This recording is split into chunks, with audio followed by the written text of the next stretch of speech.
Shalom, selamat pagi, siang, sore, dan malam. Saudara yang dikasihi Tuhan Yesus Kristus, sesuai dengan waktu saudara mendengarkan renungan ini. Apa kabar saudara hari ini?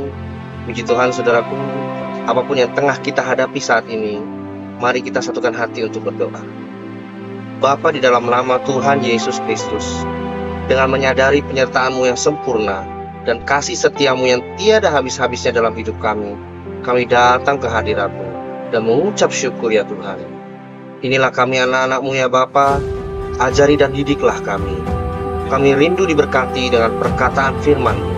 Di dalam nama Tuhan Yesus Kristus kami berdoa. Amin.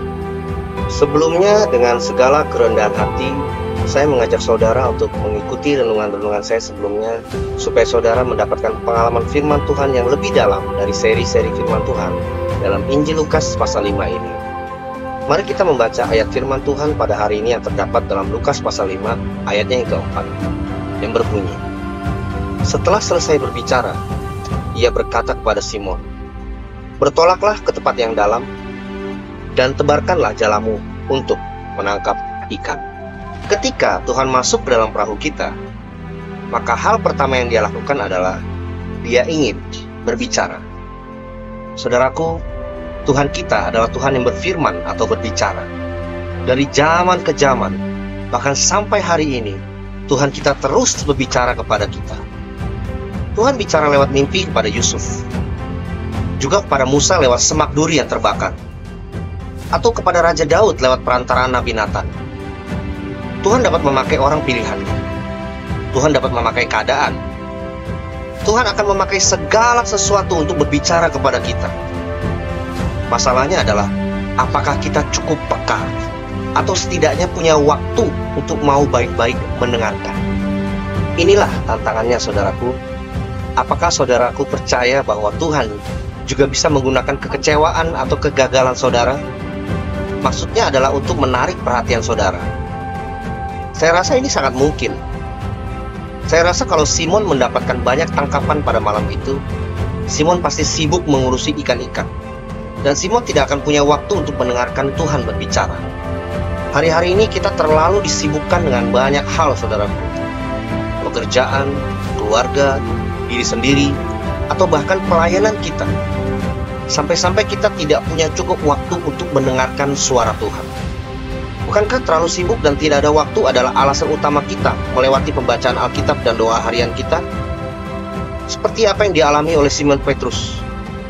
Bisa jadi kekecewaan dan kegagalan yang saudara alami hari-hari belakangan ini adalah cara Tuhan untuk menarik perhatian saudara, karena Dia ingin berbicara kepada saudara. Setelah selesai berbicara, Tuhan memerintahkan Simon untuk bertolak ke tempat yang dalam untuk menebarkan jalan.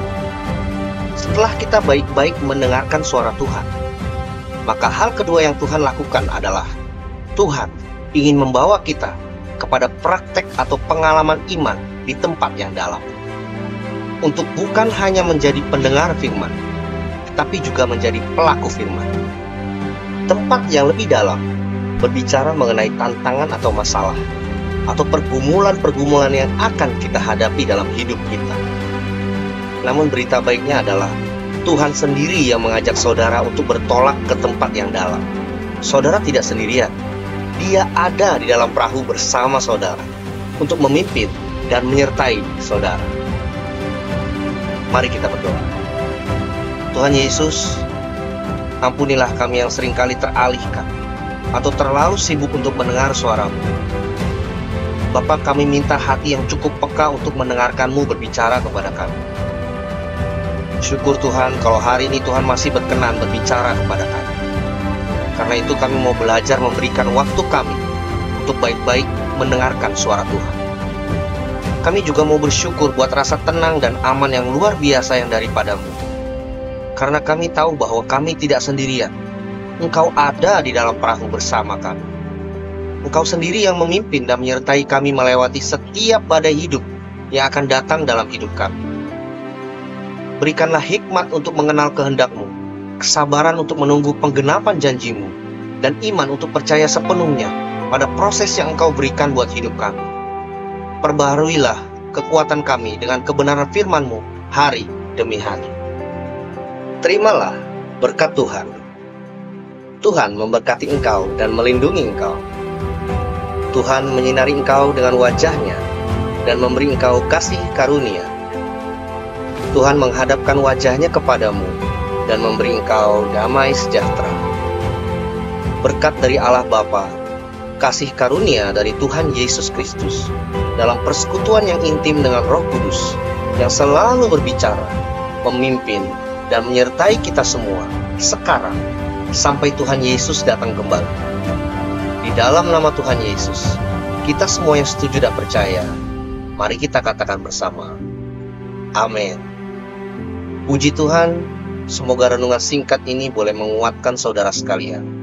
Tuhan Yesus menyertai dan memberkati kita semua. Selamat beraktivitas, sampai jumpa pada renungan selanjutnya. Shalom.